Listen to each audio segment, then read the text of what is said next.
The powers of speed.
Early on in this race.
Jackie Stewart once described it as the green hell, but for some, it's heaven on earth. It's one of the most famous, most challenging, and most historic racetracks anywhere in the world, the Nürburgring Nordschleife, and that's where, for at least the third season in a row, Spec-5 World Tour comes to play. 45 minutes ahead of us for the penultimate round of the championship.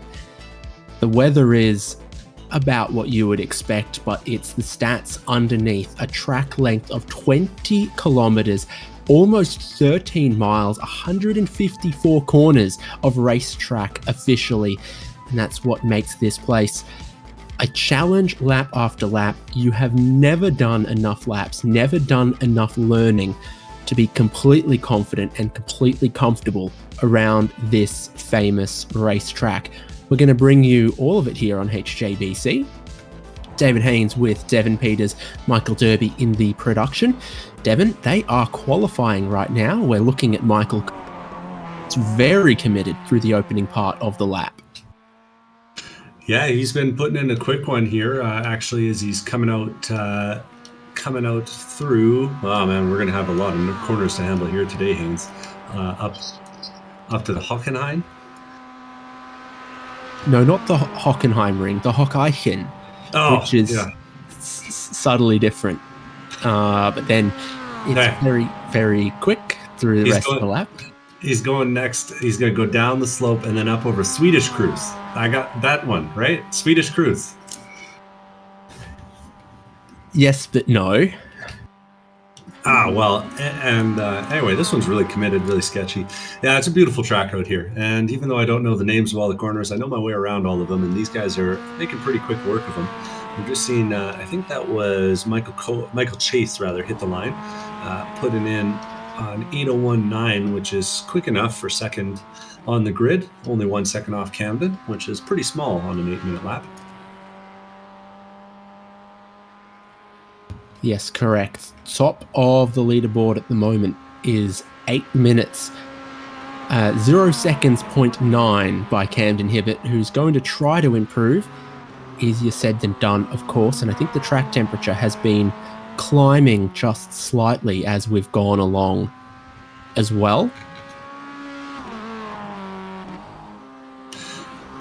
Yeah, it's a good thing they haven't got the rain yet for these cars, because it would be a busy day for the safety car or the safety vehicles, I imagine.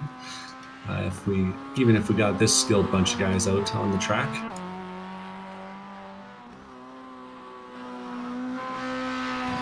He's been through Vipperman towards Bruntian, right there, and then Ice Curve.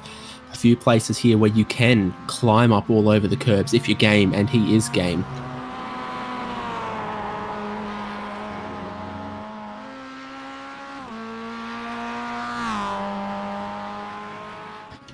Yeah. The question isn't just can Camden Hibbett improve, but can anyone else improve to dethrone Camden Hibbett from the top of qualifying at the moment. Your top 5 is Hibbett, and then Michael Chase, Lincoln Fox, Michael Coates, and Ronnie Coates. So, yeah, 2 Michaels, 2 Coates once again inside of the top 5. Not to be confused with 2 Chains. Atypically, we're actually seeing a really clear divide between the pro and the open class. As we join Andrew Gilliland here, he's leading the open class. And all 4 of the open class drivers that are gridded up today are gridded up 14th through 17th. We'll see if Gilliland can do anything about that. He's green through, what is that, 5 of 7 sectors. But Alex Harrison, who's only a little bit behind him on his lap, is green through 6 of 7. So looks like our open class drivers are still finding a little bit of confidence, a little bit of time out there.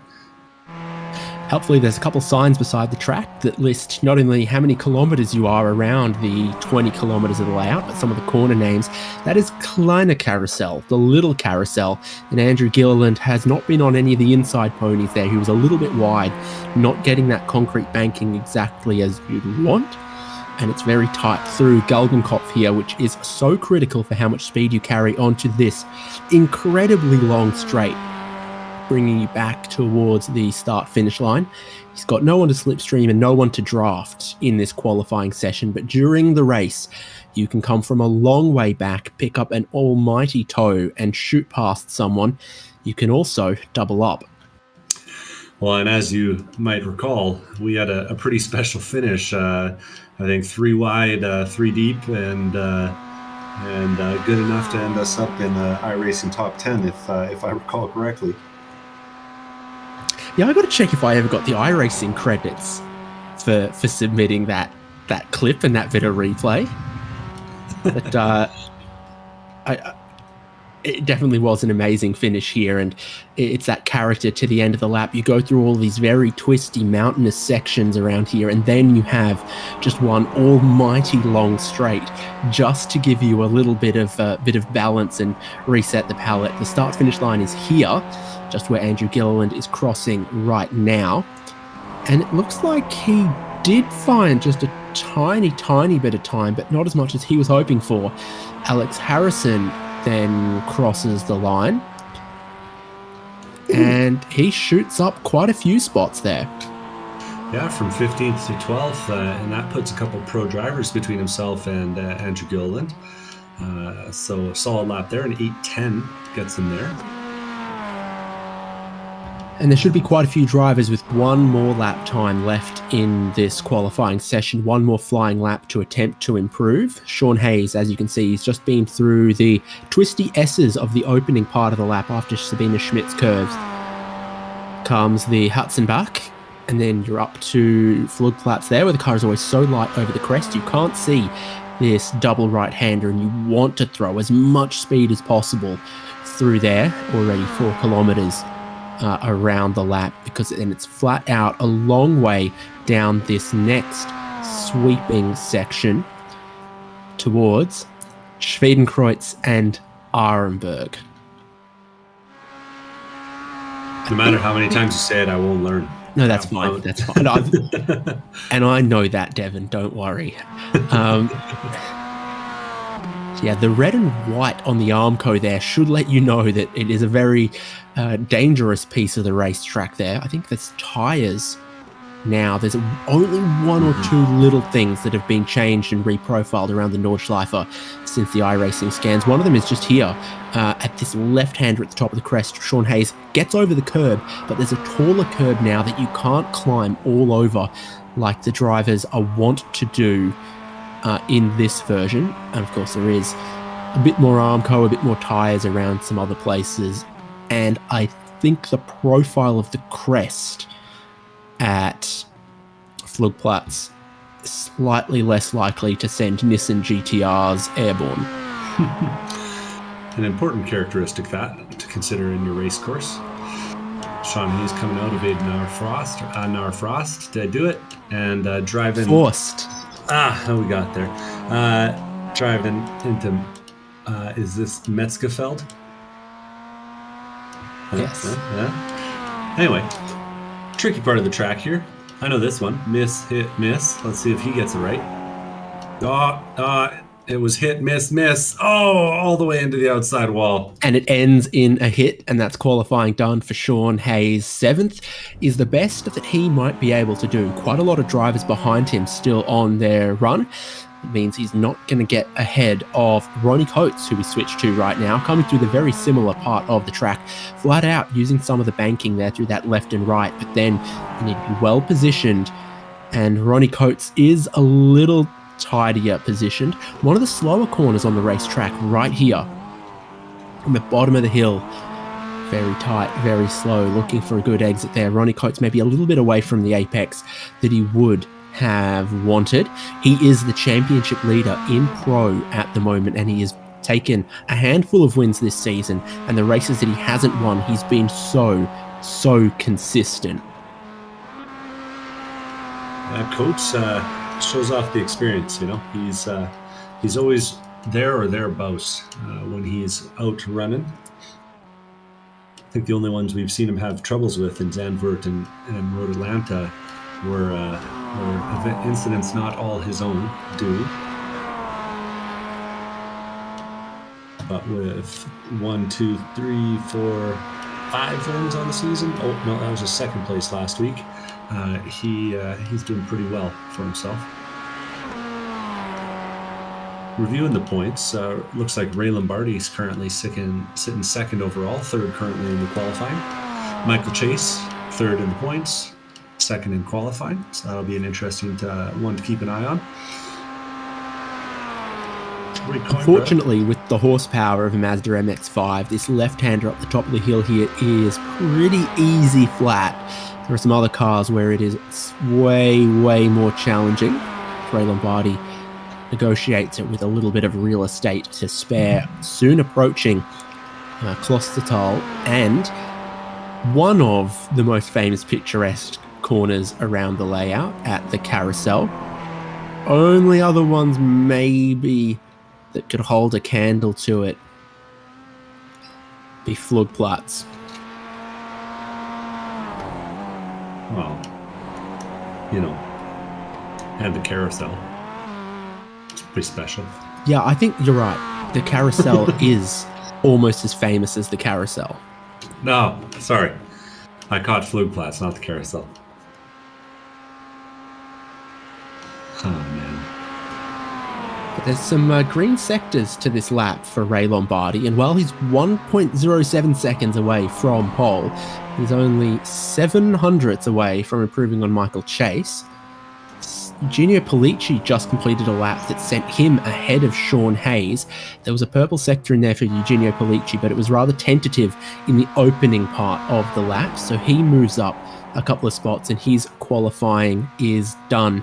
The only drivers left on track are Camden Hibbert, Ray Lombardi, Ronnie Coates, Otis Adams, and Orlando Harrell. I think Alex Harrison was and now he's not. Or maybe he is again. Yeah, he had that little incident, and it looks like he stopped on track again, so I think he might be done for the day. He's hiding behind the bushes from about every camera angle we can get right now, and he returns to the pit lane.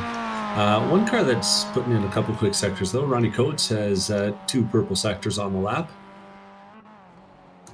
He's doing some work out here. This is his final qualifying lap. We'll see if he's able to move a little further up, currently sitting in 5th. Having losing almost a second to Camden Hibbert through the first 3 of 10 sectors, but then picking it up a little bit around the remaining part of the lap for Ronnie Coates. So where's he? Entering Schwalbenschwanz just before the little carousel. So he should not... Oh, it's touch and go if he gets to complete this lap in 2 minutes, given how long the Dotting Ahur is. But I suppose he'll probably have it with about 30 seconds to go based on where he is around the lap. Yeah, should do. Really interesting, just, sorting by the sector times on our timing screen. Of course, we've got timing over at hjbc.live. It's interesting to note just the amount of variance between some of the different sectors that guys are putting up, while still putting together really sort of similar laps in overall pace. In particular, I'm noticing Lincoln Fox, who's ahead of Ronnie on the grid, is nearly 2 seconds slower than Ronnie in what is that, sector 7? So anyway, it'll be interesting to see how things, get closer and get further apart as we go on this winding road, this winding rally around the German countryside.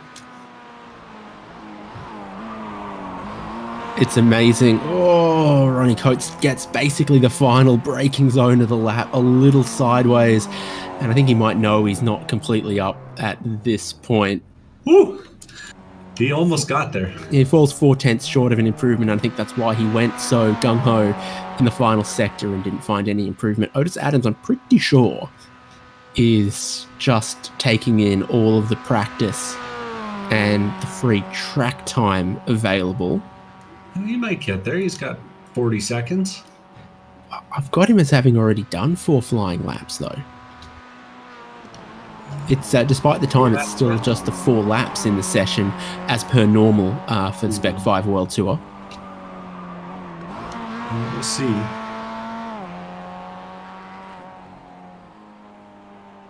Yeah, it looks like that one didn't count.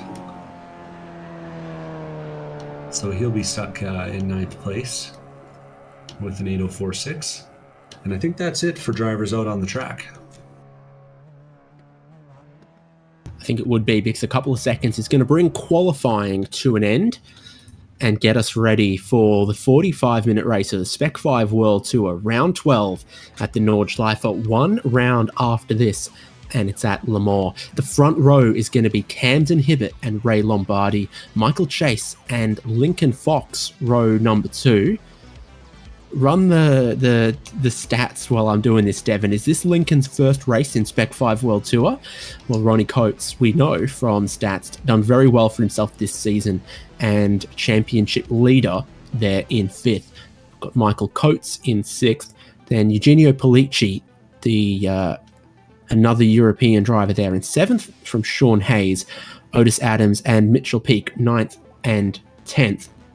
Tom Athon is in 11th, and your best qualifying open class driver is Alex Harrison, and then Brian Jabalski and Geordie Fike, and you've got a couple of other open class drivers here, Orlando Harrell, Andrew Gilliland, who by most calculations is winning the open class championship at the moment, and then Zeus Dalston there in 17th with an 8:18. Everyone setting a qualifying time. That can be a challenge. Yeah, absolutely. I've had a flip back through the stats book, and this is actually the 5th time that Lincoln Fox has joined us, including a 4th place finish over at Road Atlanta. But he has had a few different a few sort of mid-pack finishes, I would say, not to the kind of speed that we're used to seeing from Lincoln. So it'll be interesting to see how that pans out.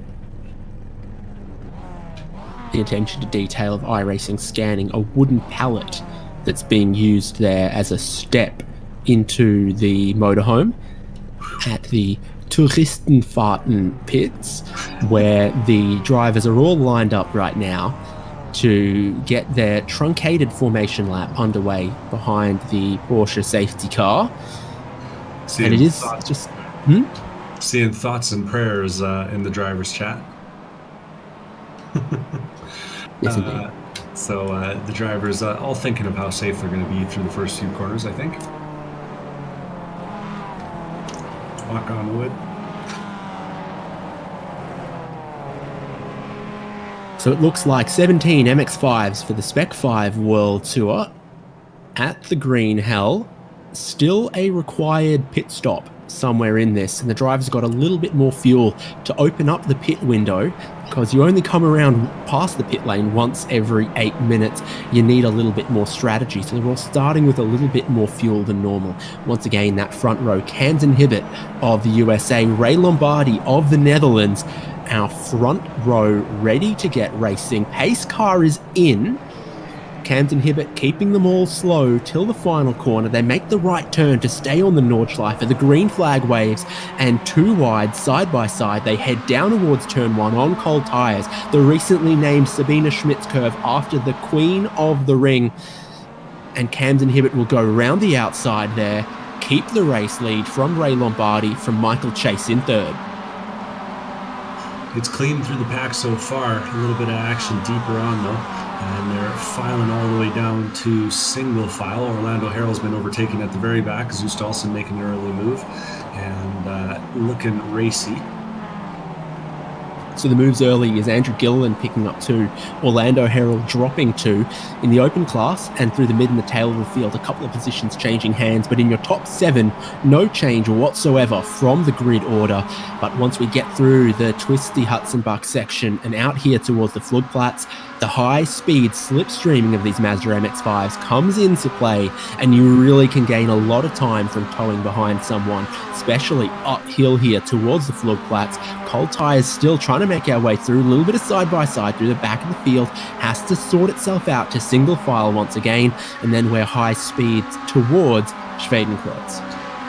And a Swedish cruise is a nice time, but doing it too wide is a dangerous thing indeed, and we'll see if anyone opts to do it. Real close on the bumper there is Ray Lombardi, right up behind Camden Hibbett.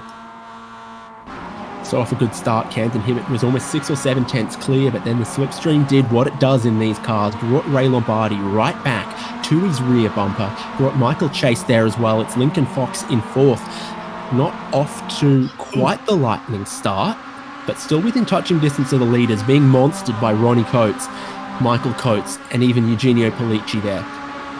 Alex Harrison and Tom Athon are going too wide through the dipper in the back. They're 2x2, in fact. It's a little sketchy doing it there, and Alex Harrison decides to let Tom Athon by. Got to survive this race, not just win it. Harrison was almost to put the move there on Tom Athon. Tom Athon survives, and he looks more confident through this part of the lap. What about Geordie Fike there? Andrew Gilliland making some spots early on in this race. And Fike needs to cover him off through the quick left-handers here that then lead you into a braking zone. So easy to run a little wide here, as Harrison is done, as Michael Coates did up the road there as well. All of them getting back onto the pavement before the braking zone, though. Sometimes that can lead to a disaster when you come in there with a little too much speed. Oh, now the turns have tabled. Geordie Fike had, what was it? Oh no, it wasn't Geordie Fike. Never mind. My stats are all out of whack. Okay, Alex Harrison's under pressure from Geordie Fike, and they're side by side here. And I think Harrison might have to let him go. Such a slow and tight place to try to go side by side. And you can see the impatience of youth. Andrew Gilliland there deciding which way he's going to go. Tom Athon loves to see this. He's scampering away through this middle part of the opening lap. Fike looks to get down the inside, gets a bit of curb, and Alex Harrison gets back in, gets into his fender and sends him around. Oh, and Harrison disappeared just for a second there while they were making contact, so I wonder if there was a little bit of a connection issue, but either way, with the run Alex had and the way you'll see it, the way Jordy comes across the nose, there wasn't much room, and sure enough, ends up with a bent car and a big loss of positions for the both of them. We don't know what that looked like from Jordy Fike's perspective as well, which is very important, but it creates a little bit of a wedge between some of the groups, talking about how powerful the slipstream is. It's massively powerful in these cars, in this uphill section, out of the right-hander at Bergwerk and all the way up towards the Bravery corner here.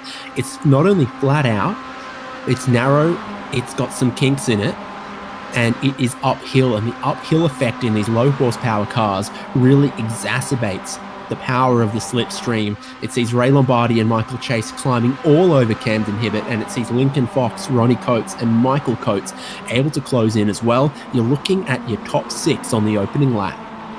Michael Chase peeked his nose out as they were coming up the hill and ran into a wall of air that was strong enough to push him back 2 car lengths on the way up that hill. So just to illustrate how strong that slipstream really is in that section. All the cars diving down into the carousel for the first time, and we'll see it's always a little sketchy the first time. It looks like they all make it through clean. Oh, Sean Hayes. Too soon. Yeah, Sean Hayes gets it a little bit wrong, and he comes off the exit of the carousel and does a little damage to the bumper. We'll see it here. Pretty uneventful entrance, but as he's riding around behind our signboards there on the exit, he just gets a little slide on and boom, those guardrails are unforgiving. Like an elephant or a unicycle, the toughest part is the dismount. And Sean Hayes. Yeah, it's not turning right for him or turning left for him, I think. So he's struggling a little bit. He'll limp it back to the pits. But yeah, that car is unhappy.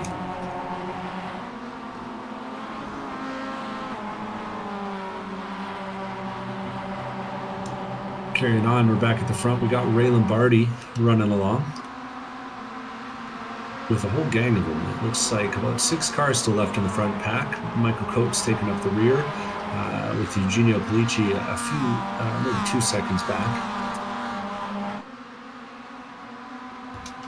Peaks made a spot or 2 on this opening lap as well, and mainly I think from people have come unstuck in front of him, but he's also passed Otis Adams there, so he's trying to stay with this middle group, the top 6, just stretching away.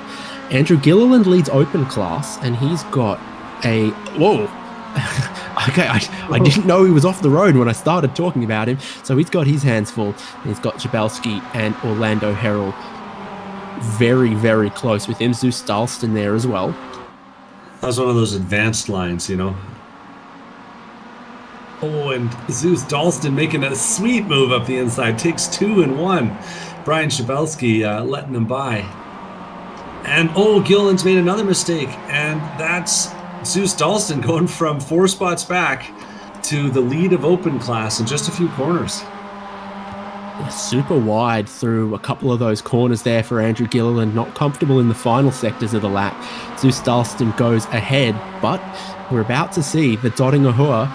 It's in play for the leaders. It's about to be in play for this group. All those positions gained could disappear rapidly for Dalston because Gilliland, Jabalski, and Harrell are in the tow, and there's a bit of work going on for the race lead as well, having waited behind Camden Hibbett all lap long. Ray Lombardi pulls out, Michael Chase pushes him, and the 2 of them shoot through to the race lead. Lincoln Fox also going to try to pick off Camden Hibbett in the final sector here. See Michael Coates pushing Ronnie Coates, so they are so well behaved for 90% of the lap until right about here. Lombardi and Chase go through to first and second. Yeah, just when it seems like they're not going to calm it down, they do. Meanwhile, the open class is getting pretty busy as they come under the bridge for their turn at it. They've got Orlando Harrell leading them, Andrew Gilliland getting a big shunt from Zeus Dalston, who's been shuffled back a couple spots, and Brian Shabalski now taking up the rear position of that group. So Orlando came from 4th in that pack, down the straight, to lead them, and that is what can happen on the final lap, especially around here. You're positioning onto the dotting ahua. If you've got someone within 1.5 seconds of you, you are not safe. So now Herald leads, and Dalston has more work to do. Orlando Herald leads open class. Only matters what happens on the last time by, so as long as you're staying in contact, you got to feel pretty good about the situation. Speaking of, we got 7 cars in contact in the lead pack, though it looks like a little breakaway might be forming. Camden Hibbett has about a second right now between himself and Lincoln Fox, and we'll have to see if he's able to hold that as the top 3 try to make their move. Lombardi's offering up the inside to Michael Chase by the looks of things. Chase will go that way, and Camden Hibbett will push Michael Chase to the lead of the race as they head towards this commitment point. That Schwedenkreuz Lombardi rolls out of the throttle very early, off the racing line a bit wide there, can get you in trouble where Camden Hibbett is. You really do want to be tight to the inside, because as the track then drops away over the crest, it can push you out into the grass, and when you're in the grass, you'll end up in the Armco. Yeah, and that's one place you don't want to be here at the Nürburgring. There's a few of them I can think of. Just like when you're coming out of the dipper here, you don't really want to be on the left-hand side of the track. Luckily, all these guys know that and get way right before they jump up and down now frost. They do it, forced, and make their way through safely. Really sketchy part of the track, if I'm honest. Very blind there. You approach at a lot of speed and you come blind over a crest, and the track tightens on you very, very quickly. So you need to know where your braking zone is and really get on the brakes preemptively. Otherwise, you appear around one of the quick corners with a big tight corner right in front of you. This is Michael Coates' perspective from 6th as he gets just a cheeky little bit of the grass, and some of these curbs around the Nordschleife that are just, they're not Formula One curbs, they're stay off me curbs. Yeah, well, I mean, if you didn't have them real big and tall, the drivers would take all the dirt up to the inside of the guardrail. Around a place like this, you got to think so. They serve their purpose, but they are punishing when you jump on them, even in a car like this with plenty of suspension travel. Meanwhile, while the lead pack's been doing their thing, there's a couple drivers entering in the back of that picture. That's Otis Adams and Mitchell Peak, who have closed the gap a little bit here, trying to turn this pack of 7 into a pack of 9. I'm trying to think anything you buy that comes in a pack of 9. 4, 6, 12, even 10. Yep. If you get a dozen and a half donuts, it comes in a pack of 9. No, wait, that's not right. A half dozen and a half donuts. Who knows? 3/4 dozen. You know that famous quantity, 3/4 dozen. When you're having more than half a dozen but less than a whole dozen, you're like, I'll get 3/4 dozen of MX-5s battling for the race lead around the Nordschleife, please. Yes, and they're doing the most exciting thing. Ray Lombardi's making it too wide as they go up the hill, and he's actually managed to turn that little bit of draft into some momentum. I think he's going to pay for it here, though. Lincoln Fox has a big run, and now they're too wide through Confidence Corner. Oh, and it's sketchy, too wide. Millimeters from disaster for Lincoln Fox, who nearly had an outside tyre in the grass that would have seen them into the Armco, but instead that bravery is rewarded as Lincoln Fox goes up to 3rd place. Michael Chase leading, with Camden Hibbett still in 2nd. We talked about who was catching the lead group. Eugenio Pellicci has absolutely caught them, but there's still work to do through this twisty sector from the carousel all the way around to Plantsgarten for Otis Adams and Mitchell Peak. Yeah, and there really is a lot of time to be made on the back half of the track here. The corners come fast and thick and left and right, and you got to make sure that you're on every single one. Andrew Gilliland's getting it a little bit wrong as they come off the uphill section there.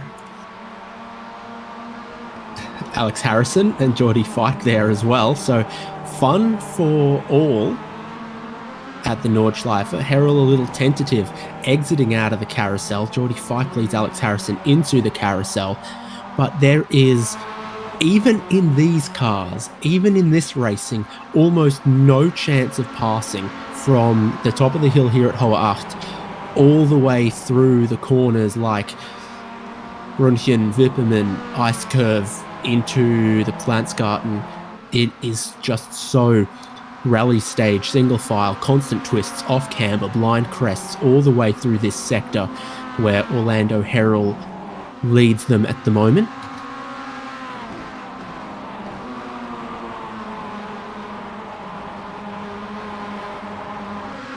This is the race lead. The leaders fan out just a little bit through all those sequences of corners, but it won't be too long till they're on the Dottinger Hohe, and the physics of drag increasing with the square of speed does what it does and brings them all back together. Chase and Hibbett, though, first and second, looking very strong through this part of the lap. You're flat out here over that crest and then around through the right-hander here, and the nature of being absolutely pinned full throttle through there is why the two of them are so close.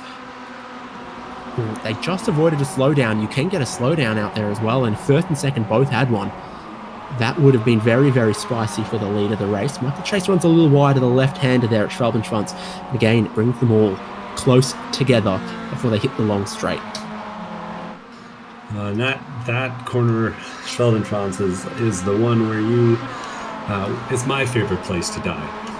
You've come out of the difficult back section of the track, the winding road, and all of a sudden you take a breath, and it's so easy to get it wrong. And they almost managed to do it, but held it together. Right, let me try to channel my inner Talladega. Okay, Michael Chase in the low lane gets a bump from Camden Hibbett, but Lincoln Fox and Ray Lombardi closing up as well. That looks like Michael Coates bumping Ronnie Coates there as well, and that will get them within the slipstream range as there's all of the draft to choose from. Lincoln Fox opts to look to the right-hand side. Now that's going to give Ray Lombardi a super toe who goes three wide. Lombardi's got the most speed. Around the outside on the right-hand side, gets his nose in front of Michael Chase, who's still being pushed by Camden Hibbett, who backs out of it now. And Ray Lombardi from Michael Chase from Lincoln Fox will be our top three. The pit window is open now if anyone wanted to take it. But with the leading pack like this, I see everyone probably trying to stay out long. Yeah, it's important to note that even with all the dramas here that, of racing with other guys around, these guys are all on fastest lap of qualifying kind of pace just because of the benefit of the draft at a few spots on the track. Yeah, I mean, a bump draft up the hill out of Bergwerk could be worth half a second easily. A bump draft down the Dottinger Hohe, there's half a second. So sure, you might lose a couple of tenths checking up in a few little places. Brian Chabelski and Geordie Fike are on the lane. I think both of them might have had just a little bit of damage, and they've reached the pit window to get that fixed, and they'd rather get it fixed. But yeah, for every little tenth that you lose here and there are enough really long straights where a toe and a bump draft will gain you that time back. Fox is on a defensive inside line here. I don't see Camden Hibbett prospering at all around the outside there, but also I don't see giving yourself a shallow entry being particularly prosperous there either for Lincoln Fox. Yeah, it's a scary place to be around the outside, though, and it doesn't mean that Fox isn't going to try it. Sure enough, actually, that's Michael Chase going around the outside with Fox in behind. Too wide through here is always so sketchy, though. They're making it work. Didn't think it was going to work, but somehow it did. And then they're side by side for that second place through Arenberg as Lincoln Fox tries to get the better run towards, I think, the most aptly named corner, the Foxhole. But I don't think that's giving any advantage. The left-hand side's where you want to be. Ray Lombardi's ahead, getting a little bump from Camden Hibbett just to keep Lombardi in front. And brave stuff there from Lombardi, but well executed to take. I don't know about you, but I don't practice a ton of alternate lines into a corner like that. So when you get thrust into that kind of uncomfortable situation, it's you really got to be on your toes to make it work. You don't practice getting bump drafted into blind corners side by side through the twisty bits. It's certainly a little challenging at times there. This is our top 3 in open class. Orlando Herald wide on the way in there. Zeus Dalston, that's a good exit. And Andrew Gilliland right with them as well. So your top 3 in class are all together. Mm-hmm. They've dropped Alex Harrison. Of course, he had that issue earlier. Oh, well, I speak of that. They make a move on Orlando Herald. He goes from first in the group to third. Yeah, the 3 of them dropped Alex Harrison, who's a little deeper in the pack. We see him now on the screen. And they've put a little bit of a gap. That was, of course, when Harrison and Fike got tangled up. But 3 of them now are doing pretty well for themselves. Last time by, they were right on an 8:10, which is about as fast as we saw them go. And in fact, Zeus Dalston got such a big run down the straightaway that he ran an 8:08, which would have been breaks. and would have been good for the open class pole if he had managed to do that in single qualifying. Gilliland's going to go for the leader class because running deep through the corner was Zeus Dalston. Now we're side by side down the hill here. And Dalston manages to hold on. It's a nice cafe there. If you look from the drone shot, all of the park benches in the sun and the beer garden are out as well in that part of the racetrack, which you can't see from the driver's perspective. But thank you for scanning that iRacing. I love you. Tom Athon's having a moment. As I was looking through the field, he comes into this little right-hander here, over the hill to the left. And you come down the hill to the right-hander right before the big uphill section. And he does the big no-no. You can't get too wide and get on this exit curb, and that's what he's going to do. And once those rear tires track out over the curb, it's honestly a miracle that he kept that thing out of the wall. Yeah, very, very well done, but it'll give him a standing start at the bottom of the climb of the hill, and it sees Zeus Dalston, Andrew Gilliland, Orlando Herald close in towards him. While that was all happening, your leaders went through the same sector, and the lead of the race changed. Ray Lombardi getting to the front, Camden Hibbert showing his nose, and of course Ronnie Coates and Michael Coates getting even closer. Still some work to do for Pellicci, Otis Adams and Mitchell Peak for them to stay with this leading group at the moment, where they are well behaved through all the twisty sections for the most part, but we are definitely seeing a little bit of gamesmanship, some bump drafting, some leapfrogging. Who's going to work with you on the long straights? Yeah, always a question. We're riding along here now. This looks like, who we got here? We're on board with Eugenio Pellicci. Pellicci's been doing a good job of just hanging on to the back here. Otis Adams and Mitchell Peak, who are trying to be the 8th and 9th drivers in this pack, have dropped back a bit. But Eugenio's managed to hold on. And, you know, these Spec-5 races always have a little element of the fuel battle to them, right? So you got to think that even though we've seen a lot of Ray Lombardi and Co up at the front, maybe the likes of Coates and Pellicci aren't doing so bad for themselves, lifting and coasting in the back here. Does it not seem to happen every race? Ronnie Coates is in 4th or 5th, and then at the end of the pit stops, he's second, and he battles for the lead. So his on board would also be rather interesting at times, I'm sure. You get airborne over that crest, and then you need to turn right. You need to make sure you get to the second curbing at the right-hander. And Mitchell Peaks had a little moment. If we could jump back to him, he turns in and the car just kind of goes away from him. We're seeing him driving out of the wreck right now. Luckily, I think, as he turns in, you'll see it. He just kind of hits a bump rung, gets spinning. He keeps it off the wall, though. And so I think it's just a little bit of rust. I've got some intel that this is his first time in iRacing in about a month. So he's a little bit rusty, I think. Orlando Herald, Tom Athon and some others have had some dramas. So Tom Athon is towed. Okay. He gets sent back to the recovery point. But everyone was struggling with that corner. Orlando Herald gets hit from behind by Andrew Gilliland as as Herald is slowing up for all the smoke in the air. That corner is called Ice Curve, and it's called that because underneath the shade of all of the trees there, if there's ice on the road, it's the last place around the 13 miles of road where the ice thaws out and melts. Your leaders are on the Dottinghua right now. Michael Chase has his nose in front. Now Lincoln Fox leads, and there's been more drama for Peak. Yeah, Peak's, Ronnie Coates gets pushed from like 6th place to the lead of the race, and he goes through a 3 wide, 4 wide down towards the braking zone at the end of the Dottinghua, and now Ronnie Coates leads. And everyone else on track was trying desperately to get our attention, but the leader has earned it with that kind of maneuvering.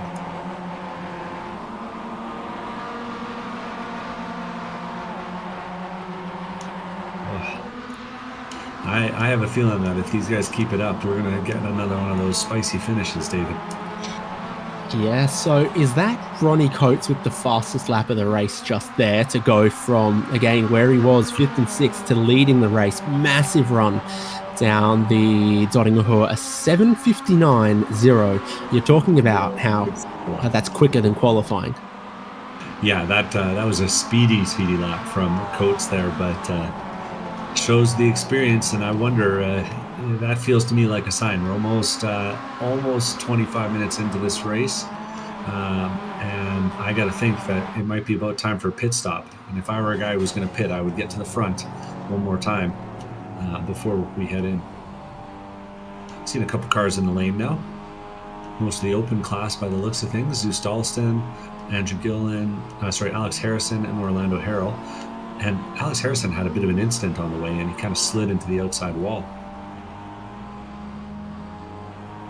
So Dalston gets away. Harrell probably had a bit of damage. Harrison might have had a tiny bit as well. So they're all going to get away, having taken their fuel to get them to the end of the race. There's Sean Hayes, who had to pit very, very early to his accident. So he's going to be just ahead of them, but will probably still need another stop. This is the lead. Yeah, Ronnie Coates is holding off Camden Hibbett, who's giving him a big push down the hill towards the foxhole. Coming up behind him too is Lincoln Fox, and the 3 of them looking pretty racy through here. Holding the middle of the track is Lincoln, making sure there's no opportunity for an overtake. Camden Hibbett was so close to the bumper of Ronnie that he actually gave him a little shot as they're coming into Anarfrost. Fourth that time.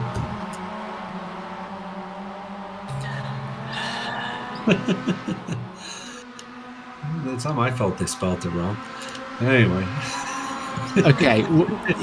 Struggle with English. Not confident your French teaching is all that great. And now you're going to go for the Germans too. Okay, all right. All right. Once they give me a German class, I'll let you know how it goes. Get that green owl to follow you around and bring your vocabulary and your pronunciation up to date. Ronnie Coates leads, and Camden Hibbett is all over him through this part of the circuit here. Miss, hit, miss, and then you are downhill into Exmüller or Metzgersfeld, one of them there. And I think the pace of the race has just gone up. Yeah, Ronnie is definitely feeling some pressure from Camden at this point. I think that's a benefit here, though, at the Nürburgring, because it's easy to get a little bit complacent if you're not really zoned in. But he's definitely jumped to the front of the pack, and he's dragging these guys along at quite a pace of knots. We'll have to see if anyone has something for him before the end of this lap, and if there's anywhere it's going to happen, it's going to be on this uphill section here. Yeah, this is always so interesting. Again, we've seen you've got to be careful with that outside curb there. You don't want to hit it. Tom Athon will attest. But going up the hill. You'd love to see from sort of third or fourth's perspective here, because there reaches a point where you get into the tallest gear, you pull fifth gear, you pull sixth gear, you start to top out, the drivers behind you begin to gain, and then it's sharply uphill towards the highest point of the racetrack. We're on board with Michael Chase, and he's seeing Lincoln Fox pull out and then think better of it. Now we're steaming up towards the race leaders, deciding what do we do? The answer, roll out of the throttle, and your top 5 cars become so compressed in the train at the top of the hill, as no one wants to make a risky move on Ronnie Coates, but they all were gaining so much speed in a line. It looks like it'll be maybe 2 laps after these guys take their stops. So we're going to get a shootout here to the end. Watching on board now, from Alex Harrison, as he gets a little bit wrong, has a little spin, luckily keeps it off the wall. Impressive amount of half spins that haven't hit a guardrail today, it must be said. A couple of cars getting sideways, leaping out of the carousel as the pace of the race increases. Michael Coates almost skipped out too early and found the Armco, but he'll stay with our leaders. It is a top 7. They've dropped Otis Adams. We've had Mitchell Peak crash, so it's and Harrison's had another one. Yeah, a bigger one. Yeah, a bigger one, and I think that sent him back to the pits. It's that same corner that caught Tom Aton out, and this time for Harrison, he just gets it wrong. You see, he brakes a little bit late, a little bit tight, and slides it out to the outside wall. And when he hits the gas, the car is not driving nicely. Back to the lead.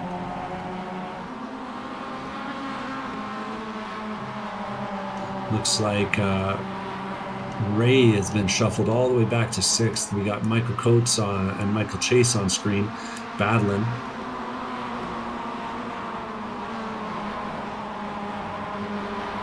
And if anyone at this point, it's Ronnie Coates +4 and Ray Lombardi -4 in this lead pack. So a tale of the 2 races. Ray was setting the pace early. Ooh, and Michael Chase and Lincoln Fox got real close together there. Then Lombardi slid a little bit wide, so he's dropping away as your first, second, third car in the train really begin to attack the Nordschleife and ramp up the pace, when they were playing a little more conservative in the early laps to try to get to this point, past the halfway point, approaching the pit window, where they could then put down the pace and show us what they've got. And clearly right now your 2 quickest drivers are Ronnie Coates and Camden Hibbett. What will they do in 2 corners time when they come onto the almost 2-mile long straight of Zoringhua? The right-hander is Galgenkopf. It's got a couple of apexes. You take the early one, you go out just a little bit wide, track drops downhill, and you're looking for a late apex here that will let you get flat out on the throttle early as possible. Well, Michael Coates was a little wide and off the line. Ronnie Coates at the front of the pack sets his tent out early. He's staying to the left-hand side of the road, and Camden Hibbett, big bump, is going to try to go with him. Then Lincoln Fox closing in at speed on the race leaders. It goes uphill past the tourist pits here, and Lincoln Fox will not be doing any waiting in line, any bump drafting, any of that. They're going to go to the right-hand side, look to get towards the race lead. They've got their nose in front, but Coates is still being bumped by Hibbett, who's now going to change dance partner. He's picked himself, and he's gotten pushed into the outside line. Lincoln Fox now getting the run. The dance might have been the Foxtrot. Lincoln Fox leads us towards the pit window, pit entry on the right-hand side on the exit here, and they're all going in. Super tight squeeze on the way in here. This isn't the Grand Prix pits. This is the tourist layout pits, and they're going to get towards the fuel bowser at the pit exit there, and it is a flurry of all of our top 7 on the lane, expecting everyone else in, but Ronnie Coates overshot his box. He's overshot it not once, but twice. He's had to back up to try and get into the right spot. And that's going to be a big impact. Sure enough, Lincoln Fox gets away first. We got Camden Hibbett slow to roll away. Michael Coates in second, Michael Chase in third, and Camden Hibbett fourth, Ronnie Coates fifth, Kalichi sixth, Ray Lombardi seventh on the way out. And a big gap there between Lincoln Fox and Ronnie Coates. Yes, indeed. Ooh, what a waste for Coates. Yeah. It's tough. It's really tough when there's that many cars in that compressed of a pit lane to try and find your spot. But yeah, I don't know. Lincoln Fox has enough of a gap right now that he might be able to turn that into a bit of a gap. We'll see. Michael Coates is pretty much the only one that has anything to do with that at this point. We have Andrew Gilliland leading open class, who's just completed his stop, so that will keep him ahead of Zeus Dalston possibly, or will it? There's Dalston side by side, bringing Sean Hayes through. Zeus Dalston goes to the lead of open class right now. Canada. That's what Zeus Dalston was saying when he drove by. Okay. Ronnie Coates is getting a push from Eugenio Polici as the two of them try to close up some ground. They're now 4 seconds back of Camden Hibbett, who's in fourth. And they're going to have to do some real work here in the next 2 laps in the Nürburgring. Luckily, if you're ever going to get 2 laps anywhere, this would be the place to do it. And with the top 4 being pretty disorganized, this push might be enough to make a difference. So Michael Coates is the driver right now who can push and close in the lead. Michael Chase will run off the road. Camden Hibbett doesn't like that as he'll go around the outside for 3rd place. You've got Coates and Hibbett, who I think are set on not letting Lincoln Fox get away. That 1.2 seconds just might not be enough. And then there is a little bit of a gap to Ronnie Coates and Eugenio Polici. Again, both of them with problems on pit lane or slightly longer stops. They are a little way away from the lead, where Fox has only now 1 second out ahead.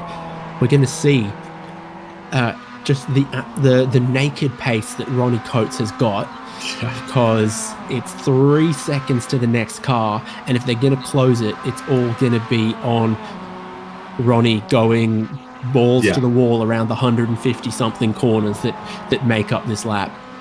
We need to spend some time on board with Ronnie next time we get in a twisty bit, because he is just crushing curbs trying to get this thing up to the front. I think after the carousel could certainly be very interesting. Michael Coates is close to Lincoln Fox for the race lead now as well. That gap is gone, and Michael Coates is the driver to close it up, and in doing so, really dropped Camden Hibbett and Michael Chase. So can these two work together to stay ahead of the rest of them? I wonder. It's always tough, but 2 skilled drivers out here at the front. And they're about to go up the hill where that draft is going to matter more than anything. What Michael Coates does is going to be so important here. Do you push Lincoln Fox and try to stay ahead of the rest, or do you slipstream past and try to lead the race? And in a second, Coates is going to have to decide, is 2 seconds enough to stay ahead of Camden Hibbett and Michael Chase if I push Lincoln Fox up the hill? And he will. That's what he's doing, bumper to bumper. Come on, let's get away from the rest of them. Michael Chase isn't close enough to bump Camden Hibbett. I don't think Camden Hibbett's quite close enough to pick up the slipstream. So the leading duo get just a little bit further away. 2.5 second gap. We'll keep an eye on that. Now Chase and Hibbett are linking up though, because they know that's what they've got to do if they're going to catch 2 leaders working together. What about Ronnie Coates and Eugenio Polici? I think that's what it is right now. We have got 3 duos, and they've got to give it everything around this. Will be the penultimate lap. The white flag will come out next time. It's also going bananas in the open class between Zeus Dalston and Andrew Gilliland. It's an old school tandem draft. What is this, 2011? They're doing it out here. Checking in on a little deeper in the field. That's the open class that's getting a little spicy right now. Brian Chabelski's got Andrew Gilliland right on the rear bumper as they come up the hill. And we'll see if there's any moves into the braking zone, into confidence corner here. hearing lifts. I don't think we're going to get anything too exciting.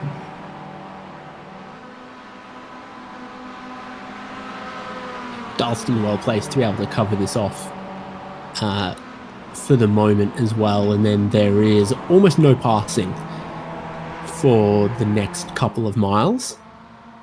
Ooh, back at the lead, Michael Coates put a couple tires off through there. Lincoln Fox holding on as they go through YouTube corner.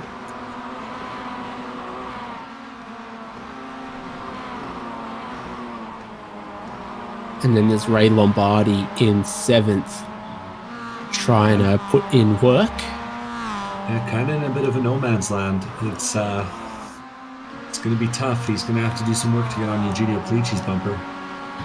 Lincoln Fox seems to know which way the track goes, because through the part of the lap that you'd expect Camden Hibbett to be able to close in a lot on the leaders, the gap has stayed pretty well similar. And look at how Hibbett has also dropped Michael Chase back there in 4th, and Ronnie Coates in 5th has gotten a little bit closer. So we're starting to see just the raw pace and commitment out of some drivers who weren't game to show it in the first couple. Camden gets it wrong. And he goes wide. I'm not sure if that was the slowdown from the exit of... No, I don't think he got it. So that was just a missed braking zone on the way into the mini carousel.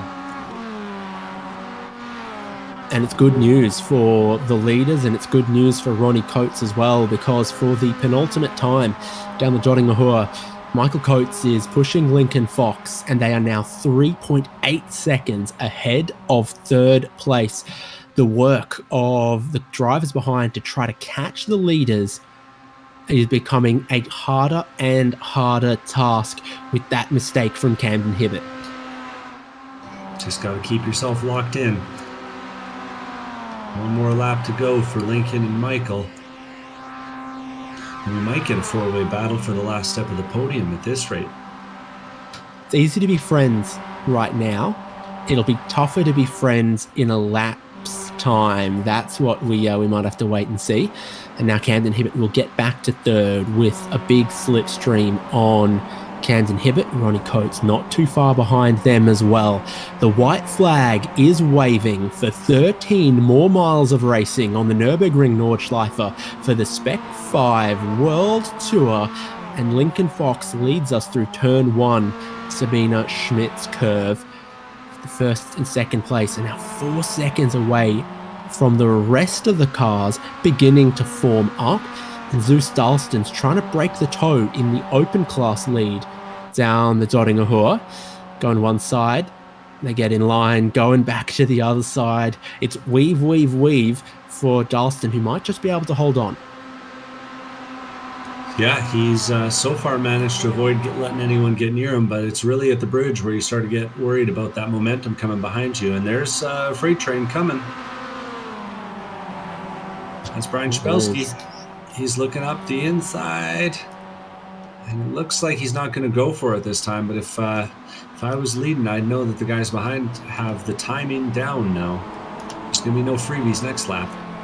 Final lap, my 2 drivers to watch are Michael Coates and Ronnie Coates, because there will come a time when Michael Coates will stop being Lincoln Fox's friend, and they will battle for the race lead. And Ronnie Coates has put himself in a really strong position to be able to still fight for a podium, now within the tow of Michael Chase, within the tow of Camden Hibbett in 3rd, approaching Schwedenkreuz. And the gap is 3 seconds. 3 seconds as they exit the hairpin here and head towards the foxhole. And that's going to be hard to overcome, but all it takes is one side-by-side corner to lose 6 or 7 tenths. So Michael Coates will have to be really strategic when he's thinking about where he wants to get this overtake done, if he even wants to try and get it done before the final straight. Look at how much Ronnie Coates is gaining. Absolutely insane. He's all over them already by now. Looking for a late apex there. We're on board with him as he goes from 1st up into 2nd gear. maybe you start thinking already to the exit of Bergwerk and then up the hill towards that commitment corner as your place to make some passes. Zeus Dalston looking racy as they head towards Schweidenkreuz. Yeah, he's caught Jordy Fike, I think. Yeah, he makes a move up the inside and gets by Jordy Fike pretty cleanly too. Well, Jordy had that wreck earlier on, and the car was a little banged up. He got some repairs done at the stop. I'm not sure if anything else came up, but I think he's just been losing a little bit of time to this open class group. And then Orlando Herald was quicker last lap as well, and he's just back there a couple seconds too. So this last lap will get oh so interesting. Ronnie Coates catching Michael Chase. Michael Coates behind Lincoln Fox. It's all on everywhere. Camden Hibbett's split off a little bit from the guys behind. He's now... And Eugenio Pollicci is done. He's either wrecked or towed. Oh no. Let's see if we get a sight on it here. And as he was coming through miss, hit, miss, he missed, and you never want to miss. Well, you can miss, hit, miss, but if you miss, then you hit, I think, is what may have happened there for Eugenio Pollicci. Unfortunate. It's Camden Hibbett in third, getting just an inch closer to Fox and Coates leading. Ronnie Coates is all over Michael Chase, just behind him there as well. And again, you've got a question to make here for Ronnie. Do you pass or do you try to bump Michael Chase back up towards that third place? And you cannot decide to work with or get on by on the final lap. Michael Chase and Coates closing the gap back up to Hibbett. Hibbett now 3.3 back, so 2.9 at his closest. He's lost 4/10. It's a lot to overcome. We might still get our three-way battle for the last step of the podium, though. Well, it can be a marriage of convenience as third place is off the road there. Camden Hibbett losing time. Michael Chase and Ronnie Coates right in behind him, approaching the carousel, can do nothing about it. The leaders gap now 4 seconds. Fox and Michael Coates have been good friends for a lap or so now. When does that stop? Is it the dotting a hua for the last time? As Camden Hibbett might find that he is no longer such a great friend that they want to work with him either. I still think it's coming on the final run. Man, and they're just doing everything right now. The open class is getting spicy. That's Zeus Dalston getting held to the inside, while two pro class drivers, Brian Shpelski in the back and Jordy Fike in the front, trying to make their move. Fike goes wide around Confidence Corner, leaves the line for Zeus. Zeus is holding it, but slides a little bit more at the apex. And now Andrew Gilliland's entering the picture, and that's our open class second place driver. Making a battle of it. Jordy Fike gets a little loose on the inside. Dalston's going to hold him off, hold the spot, and he's got a little bit of defense between himself and Gilliland. That's the battle for the open class lead. Too much curb for Fike, and Dalston is able to hold on, but Andrew Gilliland, his main rival in that open class, gets closer. The rivalry isn't there yet for the leaders in the pro class. Michael Chase runs off the road in front of Ronnie Coates. Lincoln Fox and Michael Coates are about to maybe get just a little bit messy once it comes to the dotting a hua. They're working their way through the fast Stefan Beloff and Flansgarten section now, and then it's after the Kleinis carousel that allegiances will be tested. It is a lot like Survivor. You've got to make a lot of alliances just to break them at the end. Camden Hibbett's 2.7 seconds at the bottom of the hill there, but I don't know if it's going to be enough. Coates still in the catbird seat. He's got the draft going on the final straight. Oh! He runs it wide. Coates runs it wide. All four tires off. And that's a gap for Lincoln Fox. And that's such a gap. I don't know if Coates will have enough to overcome it. Second place has had a problem. Lincoln Fox now leads onto the dotting Ahua. Is it an insurmountable lead? You never say never.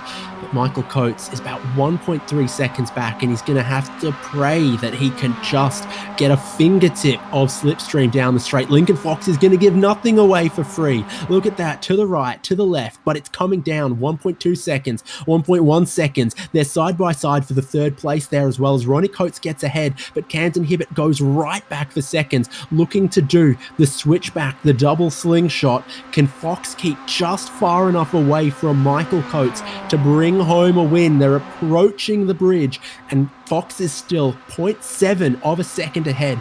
Michael Coates is arriving 4 miles an hour faster, but he's going to run out of road. Lincoln Fox leads us into the final braking zone. Michael Coates has closed all the gap but hasn't been able to make a pass. Looks like Camden Hibbett is out of fuel. A massive last-ditch dive on the brakes from Michael Coates, but it's not close enough. Out of the final corner on the Nordschleife to take the win. Lincoln Fox and Michael Coates are both out in the grass. Ronnie Coates goes to third. Ray Lombardi's going to get past a coughing, spluttering Camden Hibbett, and Andrew Gilliland leads Brian Chabelski and Zeus Dalston coming onto the dotting Ahua for the open class. Gilliland is ahead. Michael Chase is out of fuel too, and he's burping and sputtering as he tries to get it across the line. Otis Adams is throwing it up the inside, and he's going to take the line before Michael Chase can get there. 2 cars in the top 5 run out of fuel on the final straight, and we got a battle on now for the open class. Andrew Gilliland is getting a good push from the likes of Brian Chabelski, and Jordy Fike is leading in the pro class. Leading them in the pro class. We got Orlando Harrell and Zeus Dalston hooked up together though, and the two of them are getting a draft off Brian Chabelski. We'll see if it's enough. They've got a lot of speed right now. Dalston fans out wide to the inside. He's going to get closed off though. Orlando Harrell pushes him. Harold's got a huge run. He goes to the inside. He's up the inside of Gilliland, and he's going to he's taking that outside line. They're too wide. And Harold slides it wide, hits the dirt, hits the guardrail. Oh, and that's going to hurt. Zeus Dalston comes through for second place, and it's going to be Gilliland who takes the win from Zeus Dalston in second and Harold in third. Harold bit off so much and he just couldn't chew it, but he saw the opportunity and he wanted to go for it. He had to go for it, and unfortunately it cost him another spot in open class as he finishes behind Zeus Dalston as he tried to go for the win on Gilliland. Might have had to manage a bit of fuel. I think there's a few drivers really had to manage some of their fuel at the end of the dotting Ahua there just to see out the race. Lincoln Fox took the win from Michael Coates. Ronnie Coates fought his way back to third place with Ray Lombardi in fourth. Camden Hibbett spluttering to fifth. Otis Adams passing Michael Chase as he ran out of fuel. Then Jordy Fike in eighth. Open class win, Andrew Gilliland, Brian Chabelski, Zeus Dalston, Orlando Harrell, Sean Hayes, Eugenio Polici, Alex Harrison, Mitchell Peake, and Tom Athon were the retirements. That was a hell of a finish. You never see that many guys getting the fuel wrong, but they did today. And what a critical error it was from Michael Coates at a time that he could have challenged for the win and let the fox out of the bag. Not sure that's the saying, but it could be one. Sounds about right. I've got our open class winner here, Andrew Gilliland. Exciting little finish there. Looked like you were nowhere going into the last lap, and you come out with the win. Yeah, I had to go huge fuel save mode on the last lap. I was just trying to save as much fuel as I could. I was sputtering as I went across the line, but awesome win. This is my actually first win at Nürburgring in any race I've ever done here. So great accomplishment for me. And, this race was just so enduring and hard. Absolutely. It looked like it was a bit of a battle in the open class. Some inconsistency, seeing drivers making moves. Zeus Dalston looked like he had a bit of a pace on you at one point. What'd you have to do to sort of get your head right for those final laps? I mean, honestly, in my head, I was just trying to stay in the race. I knew a mistake would come if I put the pressure on, and I forced that mistake just by getting side by side with him, because I'm not I'm not worried about going side by side, and I'll make that mistake happen. And you see Orlando going side by side with you in the final corner. What are you thinking? I kind of had a feeling he was going to spin and have an issue because the way he came up on me so fast, I knew he wasn't going to be able to break in time for that right-hander, and I saw him go off and wreck, and I believe he had to take a toe at the end. But yeah, it was just an awesome battle at the end. Well, congratulations, buddy, and congrats on the first win at the Nürburgring.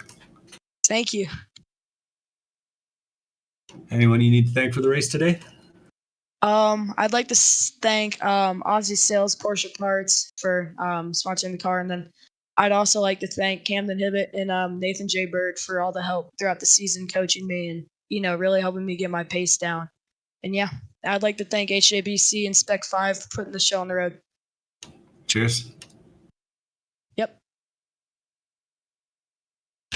Now, this is the point where we'd like to speak to race winner Lincoln Fox, but I don't see them. And I don't think we've ever spoken to Lincoln now I think about it. So that's unfortunate, because I think overall a really good race. And then it came from leading off of the pit lane, Michael Coates working with them. And I mean, you imagine the kind of pressure in those final few laps for Lincoln Fox there. Incredible amount of bump drafting going on, but it's Michael Coates who blinks first, and Lincoln Fox who then takes that gift onto the Dottinger, who holds on for an awesome race win at probably the most challenging racetrack we could possibly go to. Yeah, absolutely, and pretty significant implications in the points too. When a part-time driver goes and wins a race, it's always going to throw things in a little bit of chaos. Ronnie Coates, despite running out of fuel, manages to cross the line in third place. Michael Coates is down the order right now in the points. Sitting around sixth place with that second place finish. You got to think that that's going to bump things up a little bit too.